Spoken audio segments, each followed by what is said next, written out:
All right, now we are turning to a current event kicking off in just a few hours. The Playcrafters Barn Theater in Moline is opening their fall show tonight at 7:30. It's the classic show, A Streetcar Named Desire.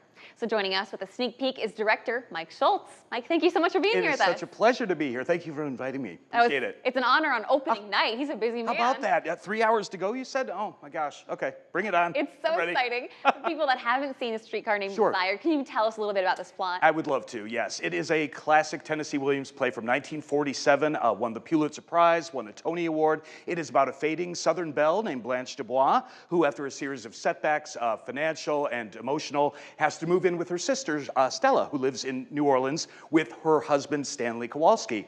This is an in-law that Blanche has never met, and she's not prepared for someone quite as gruff and common, as she calls him, as Stanley. Blanche winds up staying for about 5 months, and they turn out to be some of the worst 5 months of her life. But there's also romance and there's humor. It's just a almost perfect play. Really. Yeah, it is also a really heavy show. There are a lot of heavy themes. This is a drama for those that haven't seen it. Yes.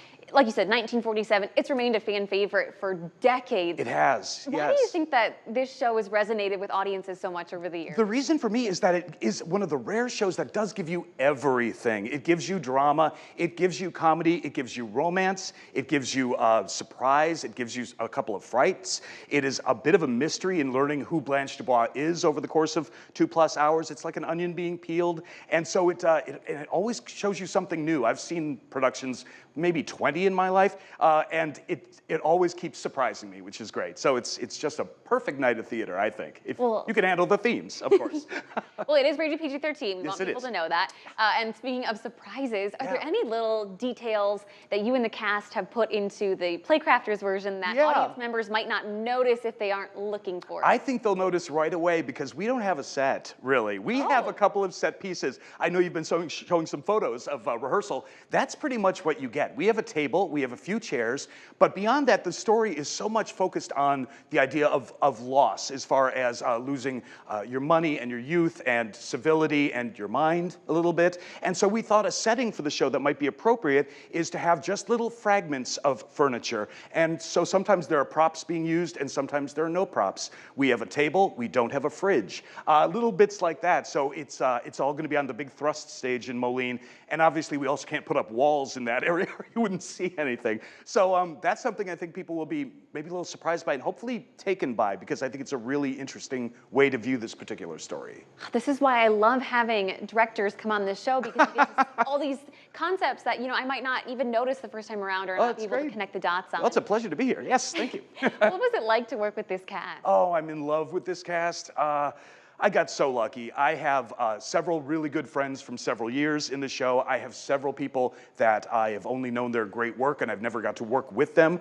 Somebody was a complete unknown who's just showed up for his very first show in the Quad Cities. It's a wonderful blend of people I've known and loved, and now I can happily say I love them all. They're dynamite, incredible talents, and the sweetest people on earth. Yes. All right, Mike. Be happier. Before I let you go, my last question is, we got a lot of venues in the Quad Cities. Yeah. What do you think makes Playcrafters stand out from the others? Oh, can we say 95 years of operation? That's crazy to me. 95 years, celebrating their centennial, just 5 more years. Beyond that, it is exactly what it advertises as. It's a renovated barn. So we are basically in the hayloft section of what used to be a barn in the 1920s. It is a great venue, and it gives you kind of almost a 360-degree view of the stage, because it's, like I mentioned, a long thrust, and you can sit pretty much so that if you want, you can only see actors' backs. I don't recommend it, but you can sit anywhere and get a kind of a really close-to-life experience at that theater. It's just great. I love working there. Well, we don't need any more luck on this superstitious day, but best of luck tonight. I appreciate incredibly that. Well. Thank you so much. Thanks for having me. And for you guys at home, once again, A Streetcar Named Desire opens tonight at the Playcrafters Barn Theater in Moline. The show will run Friday, Saturday, and Sunday, both this weekend and next. Evening shows start at 7:30 and Sunday matinees begin at 3 o'clock.